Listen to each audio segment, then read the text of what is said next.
एक दफा का जिक्र है। रश्मि नाम की एक औरत अपनी 2 बेटियों के साथ शांतिपुर नाम के गांव में रहा करती थी। रश्मि का पति राकेश मुखिया के खेतों में काम करता था और उसी की कमाई से घर चलता था। परंतु बढ़ती उम्र के साथ साथ वो बूढ़ा और कमजोर हो गया था। इसीलिए एक दिन जब वो खेतों में काम कर रहा था, अचानक उसे दिल का दौरा पड़ता है और उसका देहांत हो जाता है। रोशनी को जब पता चलता है कि उसके पति की मृत्यु हो गई है, तो उसकी दुनिया ही उजड़ जाती है। परंतु उसकी दोनों बेटियां भी छोटी होती हैं, जिनका उसे ख्याल रखना होता है। इसीलिए वो अपने आप को संभालती है और पूरे परिवार का जिम्मा अपने ऊपर ले लेती है। रोशनी की 2 बेटियां होती हैं, बड़ी सीता और छोटी रिया। सीता सिर्फ बड़ी ही नहीं, समझदार भी थी। वो अपनी माँ के दुख, घर की समस्या और सब कुछ समझती थी। परंतु रिया को सिर्फ अपने आप से मतलब था। उसे कोई परवाह नहीं थी कि घर कैसे चलेगा। जो चाहिए होता बस वो चाहिए होता, चाहे माँ कहीं से भी ला कर दे। घर का खर्चा चलाने के लिए रश्मि सब्जी बेचना शुरू करती है। गर्मी की धूप में वो सड़कों पर घूम घूम कर सब्जी बेचती है। लेकिन इतनी मेहनत के बावजूद वो रिया को खुश नहीं कर पाती। ऐसे ही एक दिन जब रश्मि सब्जी बेचने जाती है, तो उसकी एक भी सब्जी नहीं बिकती। पूरा दिन वो घूमती रहती है, लेकिन कोई फायदा नहीं होता। शाम के वक्त वो सोचती है, मुझे तो कुछ समझ नहीं आ रहा कि मैं क्या करूं। घर पे मेरे बच्चे भूखे बैठे हैं और यहाँ मेरे पास उनको खिलाने के लिए कुछ भी नहीं है। रिया ने कहा था कि उसके लिए बर्गर लेकर आना, और यहाँ तो सूखी रोटी के भी पैसे नहीं है। ए ऊपर वाले, तू हमें कैसे दिन दिखा रहा है। रश्मि ये सोच ही रही होती है कि उसके सामने एक बहुत अमीर औरत नजर आती है, जो अपने घर के बचे हुए खाने को एक गाय को दे रही होती है। रश्मि भागती है, उस औरत के पास जाती है और कहती है, मेम साहब, अगर आपके पास कोई खाना बचा है तो मुझे दे दीजिए। देखिए, मैं भिखारी नहीं हूँ, मेहनत करती हूँ सब्जी बेचकर, लेकिन आज कुछ नहीं बिका। मेरे बच्चे भूखे हैं, इसलिए आपके सामने हाथ फैला रही हूँ। औरत कहती है, कोई बात नहीं, ये खाना तुम ले जाओ। वैसे भी ये मैं गाय को ही देने वाली थी। अगर तुम्हें पैसों की जरूरत है तो मेरे घर आ जाना। आज पार्टी थी, घर में बहुत गंदगी हो गई है और बर्तनों का ढेर है। अगर तुम साफ कर दोगी तो मैं कुछ पैसे दे दूंगी। रश्मि उस औरत की बातें मान लेती है, उसके घर जाकर काम करती है और कुछ पैसे लेकर वापस घर आ जाती है। तो एक गाड़ी उसे टक्कर मार देती है। रश्मि को काफी चोटें लगती हैं। कुछ लोग उसे डॉक्टर के पास ले जाते हैं और फिर उसे घर छोड़ देते हैं। अपनी माँ को ऐसा देखकर सीता का दिल कांप जाता है। वो कहती है, ये क्या हो गया माँ, इतनी चोटें कैसे लग गई आपको? सब हमारी वजह से हुआ है। आप हमारी खुशी के लिए बाहर जाती हो। रश्मि कहती है, ऐसा नहीं है मेरी बेटी, ये तो ऊपर वाले की मर्जी थी। जो होना होता है वो होकर ही रहता है। तभी रिया कहती है, माँ, आप भी कमाल करती हो। ना तो बर्गर लाई हो, ना ही कुछ अच्छा खाना, ऊपर से चोट खाकर बैठ गई हो। मुझे बर्गर खाना था, लेकिन यहाँ ड्रामा शुरू हो गया। सीता गुस्से से कहती है, तुझे शर्म नहीं आती? माँ को इतनी चोट लगी है, तुम्हें सिर्फ बर्गर की पड़ी है। रश्मि कहती है, कोई बात नहीं सीता, ये अभी छोटी है, समझदार नहीं है, बड़ी होगी तो समझ जाएगी। सीता ने बोला, नहीं माँ, अब बहुत हो गया। ये आपकी मेहनत को समझती ही नहीं है। अगर इन्हें एक दिन भी भूखा रहना पड़े ना, तो सब समझ में आ जाएगा कि आप कितनी मेहनत करती हो। आज से आप घर पर रहोगी और मैं और रिया खाने का इंतजाम करेंगे। कल से हम शहर जाकर काम ढूंढेंगे। पर सीता, नहीं माँ, अब और नहीं, आपको मेरी बात माननी होगी और रिया तुमको भी, समझी? अगली सुबह सीता और रिया को लेकर जंगल के रास्ते से शहर जाने लगती है। रिया को पहले ही सीता पसंद नहीं थी, लेकिन कल के बाद तो रिया को उससे नफरत हो गई थी। रास्ते में वो सोचती है, मुझे तो समझ ही नहीं आता कि ये सीता अपने आप को क्या समझती है। बड़ी है तो क्या, मुझे काम पर जबरदस्ती ले जा रही है। लेकिन मैं भी कहीं काम नहीं करने जा रही। जंगल के रास्ते में बहुत जानवर होते हैं, मैं सीता को उन्हीं के हवाले कर दूंगी और मेरी इससे जान छूट जाएगी। फिर वो जाने और जानवर जाने, मैं तो घर वापस चली जाऊंगी। माँ तो वैसे भी मुझे खिला ही देगी। वो दोनों बात करते करते जंगल के रास्ते में चल रही होती हैं, जब उन्हें एक बूढ़ा लकड़हारा मिलता है। वो कहता है, बच्चियों, क्या तुम्हारे पास कुछ खाने को है? मैं बहुत भूखा हूँ, कई दिनों से कुछ नहीं खाया। कृपया करके मेरी मदद करो।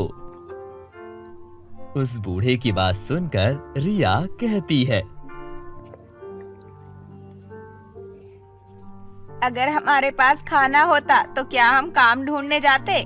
बड़ा आया खाना मांगने वाला, खुद कमा कर नहीं खा सकता। बूढ़े लकड़हारे की बात सुनकर सीता कहती है, बाबा, हमारे पास ज्यादा कुछ नहीं है, लेकिन ये आधी रोटी है, आप ले लीजिए। बूढ़ा सीता की तरफ देखता है, उसकी आंखों में आंसू आ जाते हैं। बेटी, तुमने आज मुझे सिर्फ रोटी नहीं दी, बल्कि तुमने आज मेरी जान बचा ली। ऊपर वाला तुम्हें कभी किसी चीज की कमी ना दे। सीता मुस्कुराकर कहती है, आपके आशीर्वाद से ही तो सब कुछ मिलता है बाबा। लेकिन रिया को गुस्सा आ जाता है। हो गई शुरू इस सीता की नौटंकी। अब रोटी भी दूसरों को बांट रही है और मुझे भूख से मार देगी। आज जंगल में इसका काम तमाम करना ही पड़ेगा। थोड़ी देर बाद दोनों जंगल के बीच एक छोटी सी तालाब के पास रुक जाती हैं। तालाब के पास दो अलग अलग नदियां मिलती हैं, एक लाल रंग की और एक सुनहरी। ये नदियां किसी को भी असलियत दिखाने की ताकत रखती थी, लेकिन ये बात सिर्फ अच्छी नीयत वाले लोगों को पता चलती थी। जब सीता तालाब के पास पानी पीने जाती है, तभी एक रोशनी उसके सामने चमकती है। रोशनी में एक परी के आकार बन जाता है। परी कहती है, सीता, तुम्हारा दिल साफ है। तुमने बिना मतलब के एक भूखे की मदद की, इसीलिए तुम्हें एक वरदान दिया जाता है। तुम इन दोनों नदियों में से किसी एक में हाथ डालकर अपनी किस्मत बदल सकती हो। सीता हैरान होकर कहती है, मुझे तो कुछ समझ नहीं आ रहा, लेकिन अगर ये सच है तो मैं अपनी माँ और बहन के लिए कुछ अच्छा जरूर करूँगी। वो सुनहरी नदी में हाथ डालती है। जैसे उसका हाथ नदी में जाता है, उसके हाथ में एक छोटी सी मटकी आती है, जो हमेशा भरपूर खाना निकाल कर देती थी। हर वक्त जो मांगा जाए वही मिल जाता। परी कहती है, इस मटके का इस्तेमाल सिर्फ जरूरत के वक्त करना। ये मटकी सिर्फ अच्छे दिल के लोगों का साथ देती है। सीता खुश हो जाती है, लेकिन वो ये बात रिया से छुपा लेती है। वो दोनों वापस चल पड़ती हैं। रास्ते में रिया पूछती है, इतनी देर तक तू वहाँ क्या कर रही थी? क्या मिला तुझे? सीता बोली, कुछ नहीं, बस थोड़ा पानी पिया। लेकिन रिया को सीता की बात का यकीन नहीं आता। जब रात को सब सो जाते हैं, तो रिया चुपके से सीता का बैग खोलकर वो मटकी निकाल लेती है।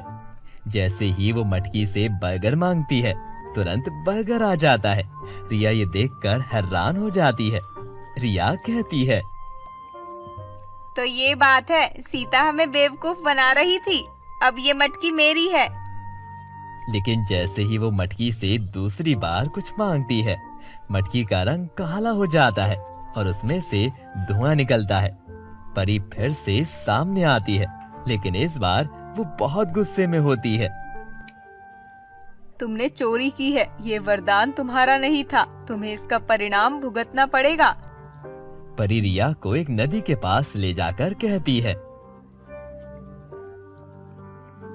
इन नदियों में सच्चाई दिखाई जाती है, अब तुमको अपना असली चेहरा दिखाया जाएगा। वो नदी में देखती है तो उसे अपने मुंह की जगह एक बहुत डरावनी सफेद बालों वाली बुढ़िया नजर आती है, तो वो डर जाती है। मुझे माफ कर दो, मुझे माफ कर दो। परी कहती है, अगर तुम सच में बदल चुकी हो तो इस बात का सबूत दो, वापस जाओ और अपनी माँ और सीता के लिए वैसी बन के रहो जैसे वो तुमसे प्यार करती हैं। परी रिया को नदी के सामने छोड़कर गायब हो जाती है। रिया रोने लग जाती है क्योंकि सीता की मटकी तो अब खाना नहीं दे रही। वो सोचती है कि अब वो कैसे घर जाएगी। रिया हाथों में पानी भर के नदी में डालती है और कहती है, परी माँ, मुझे माफ कर दो। उसी वक्त नदी का पानी चमकने लगता है। परी फिर से सामने आती है, लेकिन इस बार उसके चेहरे पर मुस्कान होती है। अगर तुमने दिल से अपनी गलती मान ली है तो मैं तुम्हें एक और मौका दूंगी, लेकिन याद रखना ये अंतिम बार है कि मैं तुम्हें माफ कर रही हूँ। परी मटकी वापस कर देती है, लेकिन साथ ही कहती है कि अब अगर तुमने इसका गलत इस्तेमाल किया तो ये हमेशा के लिए गायब हो जाएगी। अगली सुबह दोनों बहन घर वापस लौट आती हैं। रश्मि दरवाजा खोलकर हैरान रह जाती है। मेरी बच्ची, तुम दोनों ठीक तो हो? तुम लोग रो क्यों रही हो? सीता माँ को गले लगा लेती है। रिया माँ के पैरों में गिर जाती है। माँ, मुझे माफ कर दो, अब मुझे सब कुछ समझ आ गया है। आपकी मेहनत और सीता दीदी का प्रेम। अब हम सब मिलकर काम करेंगे, आपको अकेले कभी कुछ नहीं करना पड़ेगा। रश्मि भी रोने लग जाती है और कहती है, मुझे तुम पर गर्व है मेरी बेटियों। उस रात दोनों बहनें अपनी माँ के साथ बैठकर खाना खाती हैं। अगले दिन से दोनों बहनें मिलकर शहर जाके काम ढूंढने लगती हैं। सीता को एक सिलाई सेंटर में काम मिल जाता है। रिया एक बेकरी में काम करने लगती है। वक्त गुजरता है, घर में खुशियाँ वापस आ जाती हैं। एक दिन जब रश्मि सीता को मटकी से खाना निकालते देखती है तो पूछती है, बेटा, ये खाना कहाँ से आया? सीता मुस्कुराकर बोली, ये एक परी का वरदान था माँ, लेकिन असली वरदान तो आप हो, जिन्होंने हमें धैर्य और प्रेम का सबक दिया। और फिर तीनों माँ बेटी हंसी खुशी रहने लगती हैं।